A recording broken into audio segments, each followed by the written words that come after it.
The Israeli military is pushing deeper into southern Lebanon with a new round of strikes. It hit 3 southern Beirut neighborhoods today. Israel says the strikes are targeting the Iran-backed militant group Hezbollah, but reports say 5 Lebanese soldiers were wounded in the attacks. Hezbollah says it launched rocket and drone attacks on towns in northern Israel in response. The widening conflict is raising growing concerns over a humanitarian crisis. Lebanese officials say more than 1 million people have now been displaced.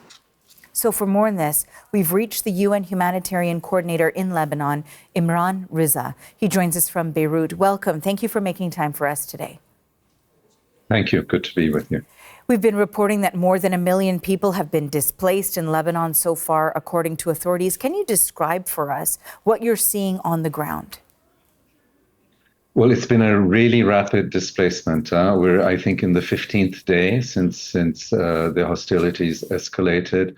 And as you will have seen and heard, there were a whole series of warnings, what we call displacement orders, in various parts of the country, as well as various parts of Beirut, which has led to, as you were saying, over 1 million people now being displaced.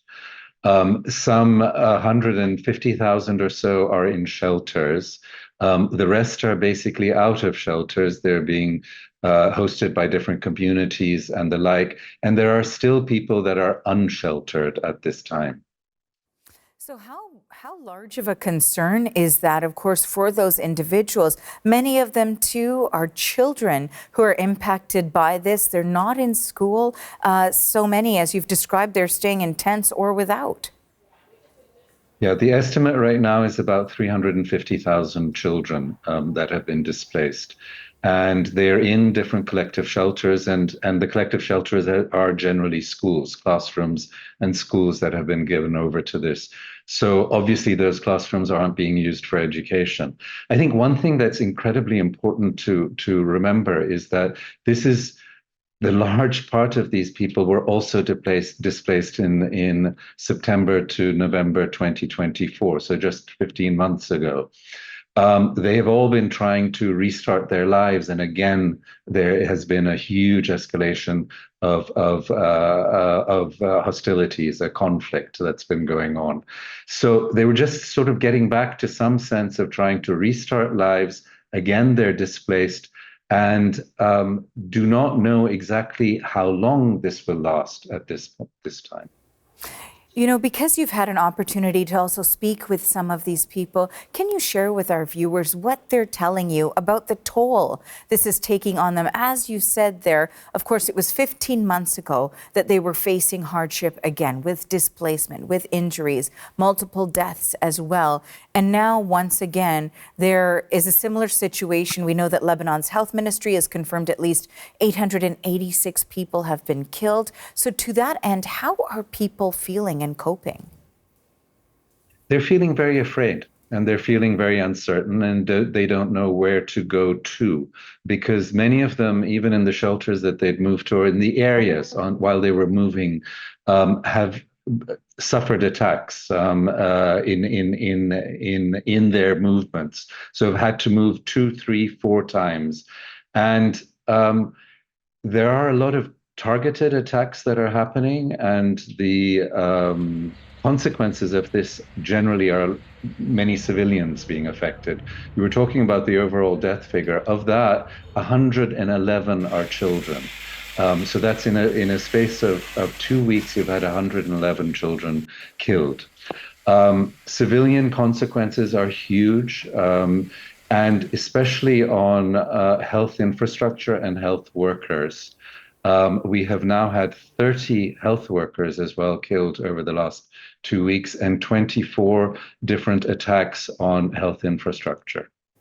You know, you were talking earlier about the anxiety and the fears that many are feeling due to that uncertainty, the ongoing conflict. How challenging is it to get help on top of all of that? You know, even in between that 15-month period to now, and then once again now, as they cope with hundreds of deaths, some of them children, as you've mentioned here, families being torn apart. How difficult is it to get the help that they need?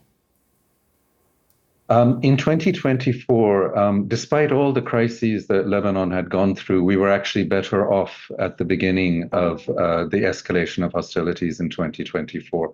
We had more funding, we had more stocks. The government was in better shape also financially at that point.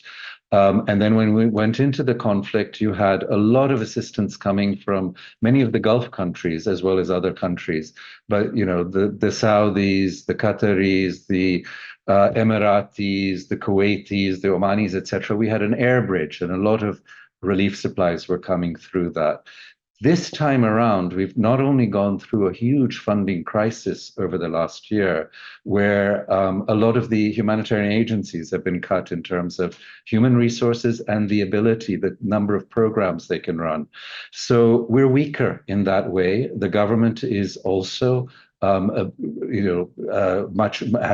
much less funding at its disposal. And on top of that, we don't have that air bridge. We don't have the ability for other countries to be sending in, given what's happening in the region.